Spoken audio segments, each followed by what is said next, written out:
Hello students, welcome to your computer class.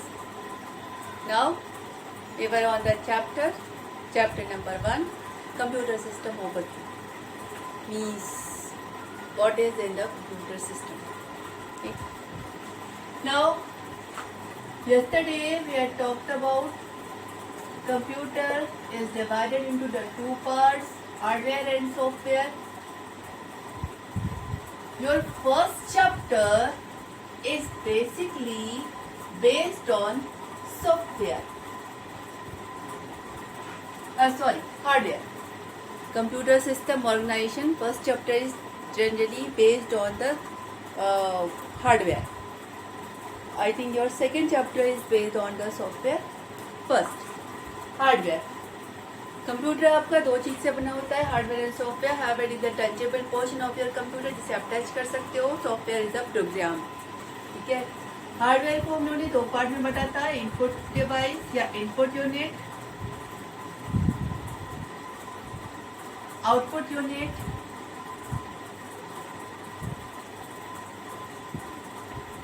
CPU, memory.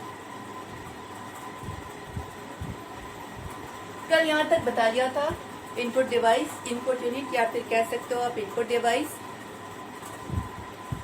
Device through which computer take the data, receive the data. यानी computer को जिस device के through data आप देते हो that is input device. और कैसे? Input device is a device which take the data from the user, convert it to the computer understandable format and then pass it to the computer. Output device. Output device क्या होता है? Computer को आपको कुछ बताना है. Mainly processing के बाद कंप्यूटर को आपको रिजल्ट बताना है. ठीक है. तो रिजल्ट जिस डिवाइस के थ्रू आपका कंप्यूटर आपको रिजल्ट बताता है that is the output device. ठीक है. अब ये आउटपुट डिवाइस आपके मॉनिटर हो सकता है, प्रिंटर हो सकता है, प्लॉटर हो सकता है, स्पीकर हो सकता है. ठीक है. Main output device means what? Output device that take the data from the computer. अब कंप्यूटर से डेटा रिसीव कर रहा है तो कंप्यूटर के फॉर्मेट में यानी इलेक्ट्रॉनिक फॉर्मेट में होगा, यानी 10 के फॉर्मेट में होगा. It take the data from the computer, convert it to the user understandable format. आपको समझ में आने वाले फॉर्मेट में कन्वर्ट करता है, then transmit to the computer. जैसे आपका मॉनिटर है, रिसीव तो इसने 10 ही किया होगा, आपको समझ में आने वाले फॉर्मेट में इसे कन्वर्ट किया. Same with the printer, same with the speaker. Voice आपको सुनाई पड़ती है, कंप्यूटर के अंदर तो 10 ही स्टोर था. Take the data in the electronic format, binary format, convert it to the user understandable format, then pass it to the user. Now CPU, Central Processing Unit. Computer comes the word compute, और जो main process compute means the process, और main जो processing वाला काम होता है वो CPU के अंदर.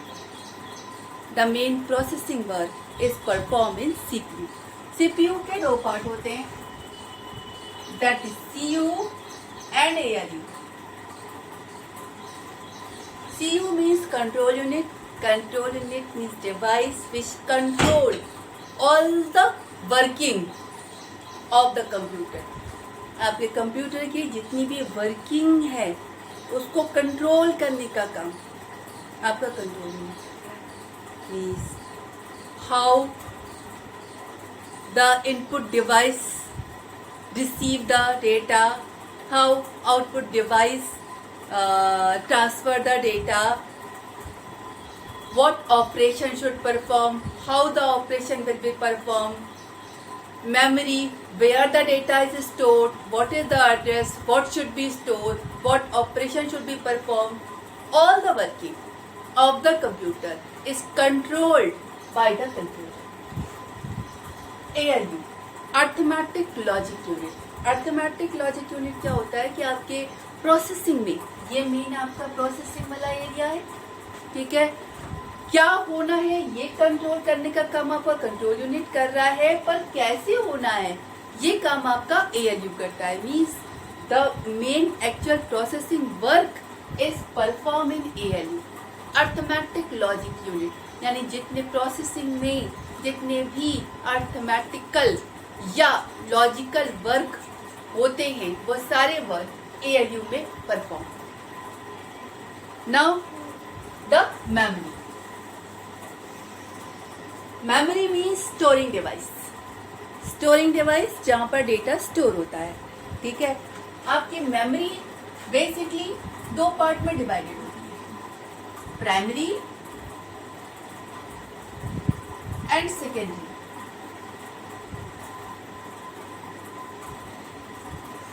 Primary memory and secondary memory, ठीक है। प्राइमरी मेमोरी और secondary memory, what is the difference between the primary memory and the secondary memory? Primary memory, primary memory is the memory. देखिए जनरली आपसे पूछा जाए तो आप आंसर ये कहते हैं primary is the temporary one and secondary memory is permanent one, but this is not the major answer. This is not the answer. Why? Because ROM is permanent in nature and primary both. So you can't say the primary is volatile. ROM is not volatile. So difference between the primary and secondary is in whatever you store in the primary memory, the processor can work on the data. Means the processor can interact with the primary memory only. Means whatever the process should run, whatever the work should be performed, should be stored in the primary memory. Your processor can interact with the primary memory only. Your processor cannot interact with the secondary memory. आपके secondary memory पर कोई भी file पड़ी हुई है, उस file पर अगर काम होना है तो सबसे पहले उस सेकेंडरी मेमोरी से उठाकर आपको उसे प्राइमरी मेमोरी यानी रैम में डालना पड़ेगा, ठीक है। आपके प्राइमरी मेमोरी से आपके सेकेंडरी मेमोरी से प्रोसेसर इंटरैक्ट नहीं करता, तो किसी भी प्रोग्राम को अगर प्रोसेसर पे रन होना है तो वो चीज वो आपका प्राइमरी मेमोरी में होना चाहिए। प्राइमरी मेमोरी आपकी दो तरीके की होती है, एक होता है रैम, दूसरा होता है ROM। RAM random access memory and ROM read only memory. Random access memory, देखिए आपके किसी भी प्रोग्राम को रन होना है तो उसे मेन मेमोरी में आना पड़ता है, तो random access memory is the primary memory. किसी भी प्रोग्राम को रन कराना हो उसको आप रैम में डालते हैं। RAM is volatile in nature. Means आपका पावर अगर ऑन है तो आपका जो भी आपने डाला वो स्टोर रहेगा, लेकिन पावर ऑफ होते ही whatever the content is stored in the RAM will finish. So RAM is the volatile and the primary memory through which your processor interact directly. ROM is also the primary memory and the nature is the read only one, means fixed, means the nature is the permanent, means आपने नहीं, मैं यहाँ आपने नहीं कहूँगी because ROM पर आपने ही लिखते हैं। ROM पर कंपनी का मैन्युफैक्चरर लिख सकता है या प्रॉम्प्ट प्रोग्रामर लिख सकता है, आप ROM पर नहीं लिख सकते, ठीक है। ROM पे जनरली लिखा क्या होता है? ROM पे generally first program that is the booting program, मतलब जब आप कंप्यूटर ऑन करते हैं तो वो उस समय कंप्यूटर बूट होता है, स्टार्ट होता है। Starting program is written on the ROM and that ROM is the permanent, मतलब वो जो प्रोग्राम लिखा है वो लिखा हुआ है, वो चेंज नहीं हो रहा है, ठीक है। अब आपका जो प्रोसेसर है प्राइमरी मेमोरी है तो डायरेक्टली इंटरेक्ट कर रहा है, ठीक है। तो बूटिंग प्रोग्राम वाली लाइनें प्रोसेसर ROM की चिप से लेता है और ये लाइनें परमानेंट, ठीक है। secondary memory.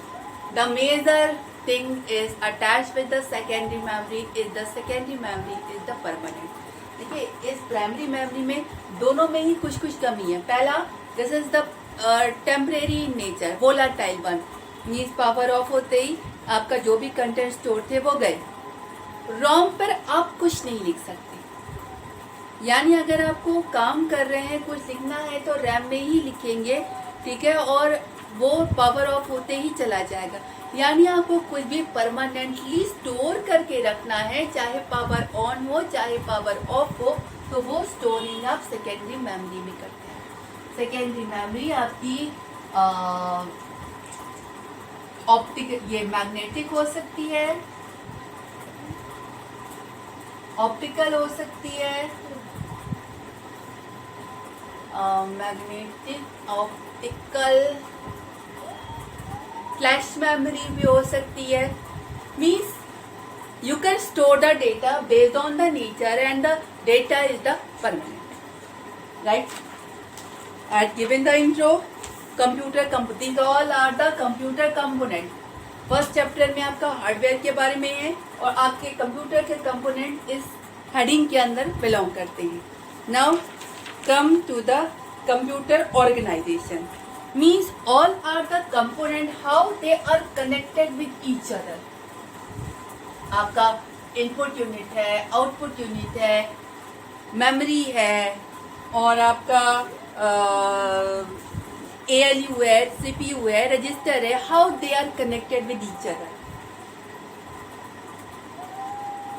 This is CO, computer organization. Means ये जो कंपोनेंट है वो कंप्यूटर में किस तरीके से अटैच होते हैं.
नाउ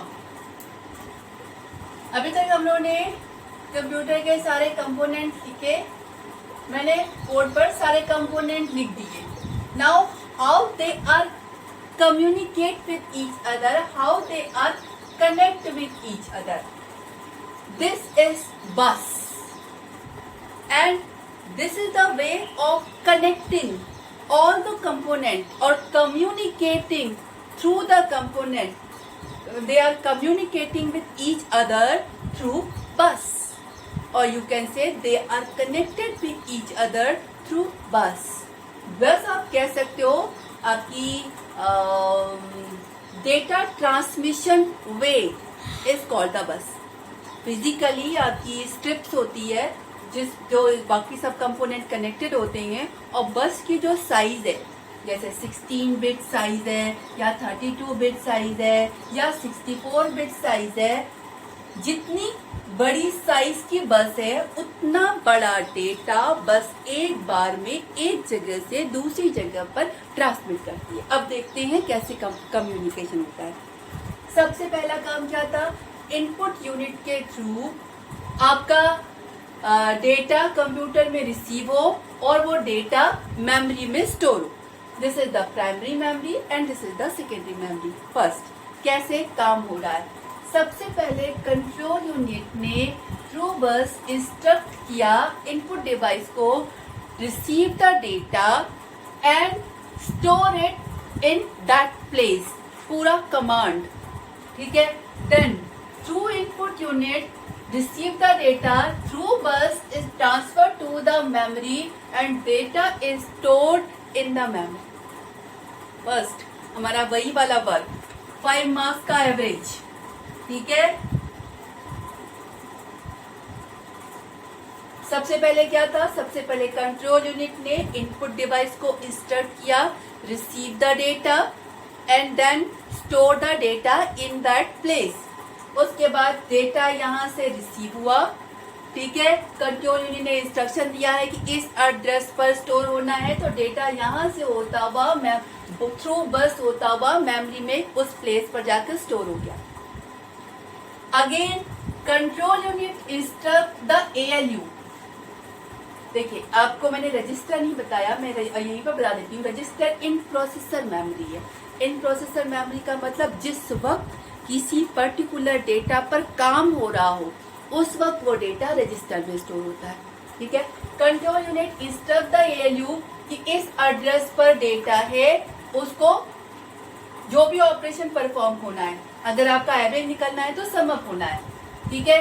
तो उसके बाद रैम से डेटा निकल कर आया, रजिस्टर में स्टोर हुआ और ALU ने उस पर समेशन वाला वर्क परफॉर्म किया, डिवीजन वाला वर्क परफॉर्म किया और उसके बाद वर्क परफॉर्म हो गया, रजिस्टर में रिजल्ट आ गया।